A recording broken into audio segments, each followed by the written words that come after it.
Welcome to AC 24/7. I'm Aaron Dean.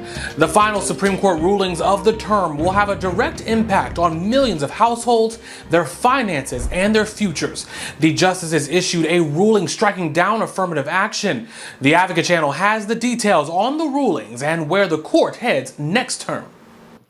President Joe Biden expressing his disagreement with Thursday's landmark Supreme Court ruling banning race as a factor in college admissions. Today, the court once again walked away from decades of precedent. Overturning decades of precedent, the court's conservative justices struck down affirmative action programs at Harvard University and the University of North Carolina.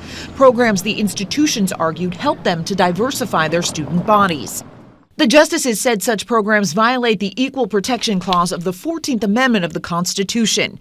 Chief Justice John Roberts, writing in the majority opinion, both programs lack sufficiently focused and measurable objectives warranting the use of race, unavoidably employ race in a negative manner, involve racial stereotyping, and lack meaningful endpoints. Joined by liberal justices Elena Kagan and Ketanji Brown Jackson in her dissent, Justice Sonia Sotomayor wrote, "The court subverts the constitutional guarantee of equal protection by further entrenching racial inequality in education." The majority opinion said students may still address race in an application, like expressing how it's impacted their lives in an admissions essay. But the ruling will reverberate through the American college admissions process. It will force every university to redo their admissions policies and try to figure out different ways to achieve diversity. And potentially impact generations of American students. In Washington, I'm Karen Kaifa. The Biden administration is investing more than $3 billion to prevent and reduce homelessness across America, with a focus on helping veterans. According to the White House, $58 million will go to helping veterans find and keep jobs through training, apprenticeships, and other support services. The funding also includes $11 million for legal services. Plus, the Department of Housing and Urban Development and Veterans Affairs are launching a new series of boot camps to quickly rehouse veterans. The VA says that it is currently on track to rehouse 38,000 veterans in 2023. The runway at Charlotte Douglas International Airport has reopened after a Delta flight's emergency landing forced it to be closed for about 12 hours this week. The Atlanta-based carrier says that this is a rare occurrence and that the flight crews train extensively to safely manage situations like this. The Advocate Channel's John Lawrence reports. Delta Flight 1092 left Atlanta Wednesday morning and arrived in Charlotte roughly 90 minutes later. But the landing was anything but normal. Casual evacuation. The 96 passengers on board heard the words people don't want to hear while on a plane. Come this way, leave everything, jump and slide. According to a statement from Delta, the plane's nose gear didn't go down, forcing an emergency landing. There was some smoke in the cabin, so that was a little concerning. But the flight attendants did well.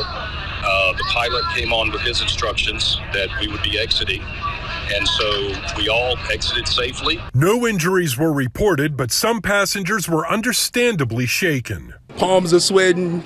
I grabbed my phone, tried to text my wife, tell her I love her. Just a really scary situation. This is just another headache for the overall airline industry, which hasn't been soaring well over the past few days. We had hit with some pretty tough weather. It's affected a lot of flights. I reached my hotel room about 2:30 in the morning last night after my flight got canceled and the next one got delayed. A lot of Americans are going through the same thing. And AAA forecasts nearly 4.2 million people will be traveling by air for the July 4th holiday. I'm John Lawrence reporting. You may recall hearing about fraud in COVID relief programs for businesses. The federal watchdog is putting a number on how much money was handed out to fraudulent claims. More than $200 billion. That's 17% of the $1.2 trillion the Small Business Administration distributed. It amounts to about 4.5 million fraudulent claims. Some of that money was paid through the Paycheck Protection Program. But most of the sum was actually paid through economic injury disaster loans, which, unlike PPP assistances, businesses were supposed to pay back.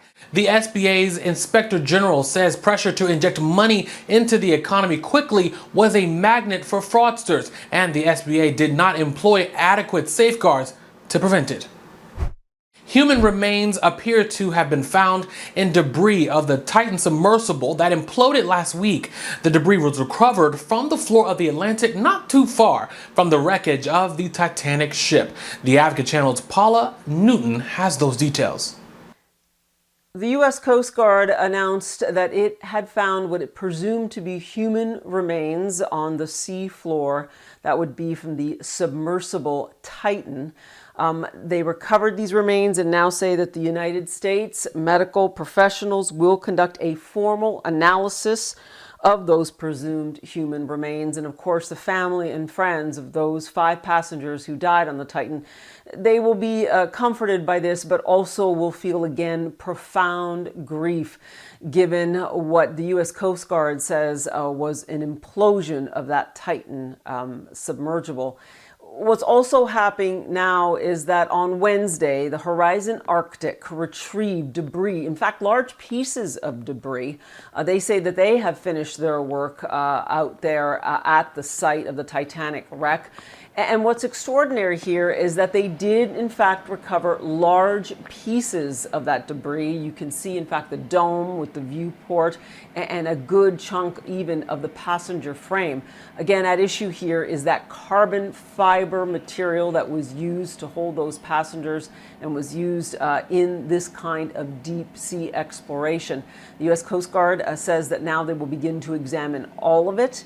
And again, there are many investigations underway, including here in Canada. That investigation expected to take well over a year.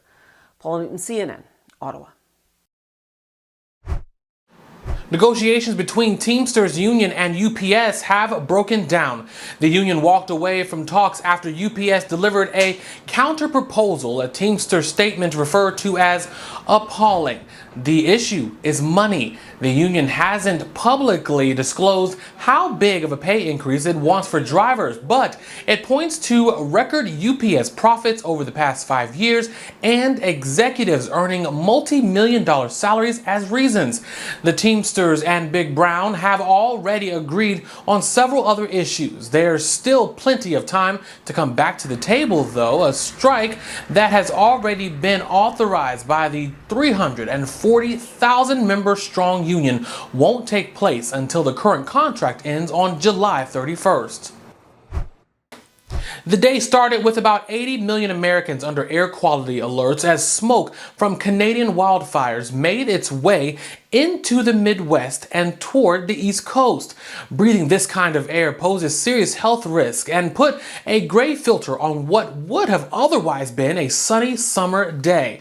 The Advocate Channel's Emily Schmidt shares a look at the view and impact across this country. Wow, this is pretty insane, guys. Christy Litster narrating her view in Ontario. This is not fog. This is smoke. Speaks for what millions are sensing when they step outside. And you can smell it too. Like it smells like smoke. She said the fires aren't even close to her, but the 230 plus fires Canadian officials say are burning out of control.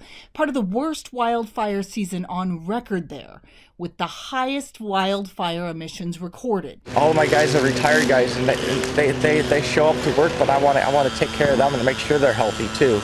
The smoke's path looks like a winding summer road trip. Michigan, Cincinnati, Pittsburgh. Next, New York, which just a few weeks ago watched a skyline turn orange in a matter of hours. Now there's an air quality health advisory for the entire state. Officials fear it could get worse. I'm Emily Schmidt reporting. And thank you for joining us for AC 24/7. For more, go to theadvocatechannel.com and subscribe on the Advocate Channel YouTube page. For AC 24/7, I'm Aaron Dean.